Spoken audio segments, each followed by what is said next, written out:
Halo, selamat siang Bapak Ibu, Saudara-saudari. Semoga Anda berada dalam situasi yang baik. Senang rasanya saya dapat kembali menyapa Anda dalam program Renungan Singkat. Sebelum kita bersama akan merenungkan firman Tuhan, mari kita bersatu di dalam doa. Untuk menikmati waktu hening ke depan Bapa, kami memohon bimbingan Roh Kudus Tuhan menyertai kami, sehingga kami dapat memahami dan melakukannya dalam kehidupan kami sehari-hari. Kiranya Tuhan tanamkan kebenaran firman Tuhan pada siang hari ini untuk kami lakukan dalam kehidupan kami. Dalam nama Tuhan Yesus kami memohon bimbingan-Mu. Amin. Bapak Ibu, dalam novel berjudul The Screwtape Letters, C.S. Lewis mengisahkan analogi pekerjaan iblis junior dan senior. Iblis senior bernama Screwtape sedang melatih iblis junior tentang cara merusak relasi manusia dengan manusia lainnya. Kata iblis senior begini, "Jangan biarkan manusia itu memikirkan tugas-tugasnya yang paling dasar dengan mengarahkannya pada tugas-tugas yang paling besar. Buat dia melihat hal-hal yang biasa sebagai kengerian dan mengabaikannya." Iblis senior itu melanjutkan demikian. "Saya sendiri punya pasien yang mudah sekali dikendalikan sehingga mereka bisa dalam sekejap berubah dari mendoakan istri dan anak mereka menjadi memukuli atau menghina istri dan anaknya dalam kehidupan nyata tanpa keraguan."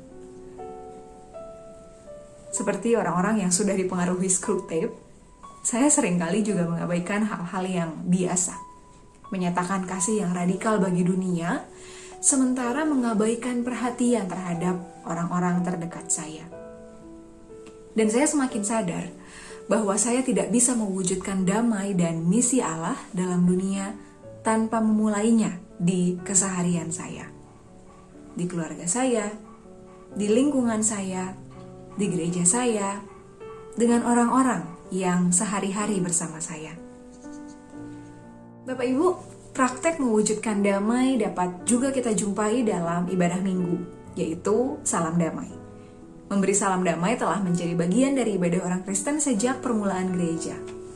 Dan saudara Kristen mula-mula tidak hanya berjabatan tangan atau berpelukan canggung, bahkan mereka saling mencium. Praktik yang muncul sebagai bagian dari kebiasaan orang Yahudi kuno ini adalah dimulai dari mereka menyambut tamu dengan ciuman sebelum makan. Itu memperlihatkan betapa akrabnya mereka dengan tamu-tamunya dan hospitalitas yang diterima dari seorang pemilik rumah pada setiap tamu yang hadir. Tentu kita juga tidak bisa memberikan keramahan yang sama dalam situasi pandemi seperti ini. Tapi kita bisa memberikan keramahan-keramahan yang lain, terutama dalam kita menghadirkan damai pada orang-orang di sekitar kita. Ini juga menandakan bahwa orang Kristen mula-mula menganggap serius pengajaran Yesus dalam Matius 5, bahwa jika seseorang mendekati altar dan mengingat telah berbuat salah terhadap saudaranya, maka dia harus pergi dan berdamai dengan saudara itu sebelum memberi persembahan kepada Allah. Nabi Yeremia mengingatkan kita bahwa damai di dekat kita dan damai dalam cakupan yang lebih luas di kota, bangsa, dan dunia merupakan hal yang saling terkait.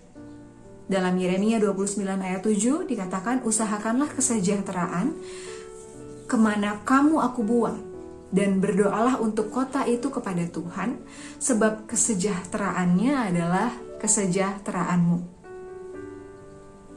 Dom Gregory Dix, seorang biarawan Anglikan abad 20, menulis bahwa memberi salam damai adalah kesungguhan di hadapan Allah dalam mewujudkan keutuhan hidup kekristenan sebagai anggota jemaat.